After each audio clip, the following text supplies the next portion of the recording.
ఉమ్మడి చిత్తూరు జిల్లాకు చెందిన మాజీ ముఖ్యమంత్రి ఉమ్మడి ఏపీ చివరి సీఎం నల్లారి కిరణ్ కుమార్ రెడ్డి మరోసారి రాజయోగం పట్టనుంది.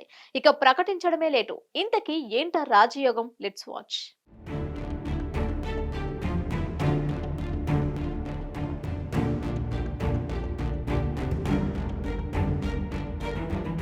ఈసారి జరిగిన ఎన్నికల్లో మాజీ సీఎం కిరణ్ కుమార్ రెడ్డి ఓడిపోయారు.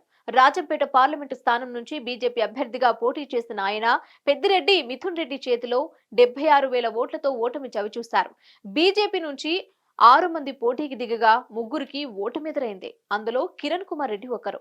అయితే రాజంపేట నియోజకవర్గం క్రిటికల్ అని తెలిసినా కిరణ్ రంగంలోకి దిగారు. అయితే ఆయన ఓడిపోయినా కేంద్రంలో బీజేపీ అధికారంలోకి వచ్చింది. ఏపీలో కూటమి ప్రభుత్వం విజయం సాధించింది. అటు సోదరుడు కిరణ్ ఎమ్మెల్యేగా గెలిచాడు. అయితే ఇటువంటి తరుణంలో కిరణ్ కుమార్ రెడ్డి సేవలను వేరే విధంగా వినియోగించుకోవాలని బీజేపీతో పాటు చంద్రబాబు భావిస్తున్నారు.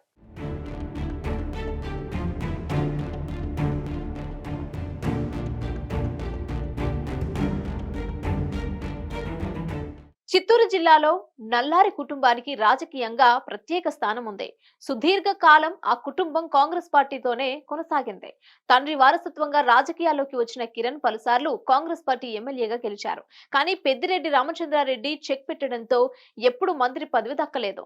రాజశేఖర్ రెడ్డి రెండోసారి అధికారంలోకి వచ్చిన తరుణంలో అనూహ్యంగా స్పీకర్ పదవి కిరణ్ కుమార్ రెడ్డికి వరించింది. 2010లో రాజశేఖర్ రెడ్డి అకాల మరణంతో రోషయ్య సీఎం అయ్యారు. కొద్ది రోజులకే ఆయనను మార్చి స్పీకర్ గా ఉన్న కిరణ్ కుమార్ రెడ్డికి కాంగ్రెస్ హైకమాండ్ అవకాశం ఇచ్చింది. 3 ఏళ్ల పాటు ఉమ్మడి రాష్ట్రానికి సీఎం గా కిరణ్ వ్యవహరించారు. ఉమ్మడి ఏపీకి ఆయనే చివరి సీఎం.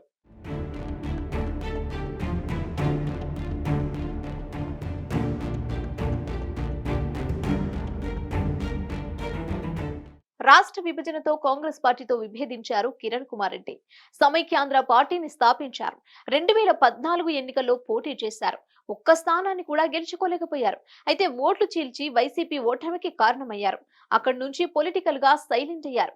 2019 ఎన్నికల్లో సైతం కనిపించలేదు. కానీ ఈ ఎన్నికలకు ముందు కాంగ్రెస్ పార్టీలో మెరిశారు. కానీ ఎక్కువ రోజులు అక్కడ ఇమడలేకపోయారు. బీజేపీ హైకమాండ్ పెద్దల పిలుపు మేరకు ఆ పార్టీలో చేరారు. ఏపీలో పొత్తులో భాగంగా రాజంపేట ఎంపీ స్థానం నుంచి పోటీ చేశారు. వైసీపీ అభ్యర్థి మిథున్ రెడ్డికి గట్టి పోటీ ఇచ్చారు. అయితే అటు కేంద్రంలో బీజేపీ అధికారంలోకి రావడం, ఇటు కూటమి ప్రభుత్వం రాష్ట్రంలో విజయం సాధించడంతో కిరణ్ కు మంచి ఛాన్స్ ఇవ్వాలని కేంద్ర పెద్దలు భావిస్తున్నారు.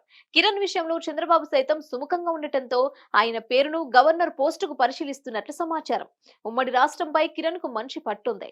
ప్రస్తుతం తెలంగాణ గవర్నర్ గా ఉన్న తమిళసై తిరిగి రాజకీయాల్లోకి ప్రవేశించారు. తమిళనాడు రాజకీయాల్లో యాక్టివ్ అయ్యారు. తెలంగాణలో బీజేపీ 8 ఎంపీ సీట్లను గెలుచుకుంది. ఈ తరుణంలో రాష్ట్రంపై సమగ్ర అవగాహన ఉన్న కిరణ్ కుమార్ రెడ్డి గవర్నర్ అయితే బీజేపీకి తప్పకుండా ప్రయోజనం చేకూరుతోంది. అందుకే కిరణ్ పేరు ఖరారు చేస్తున్నట్లు సమాచారం. మరి ఏం జరుగుతుందో చూడాలి.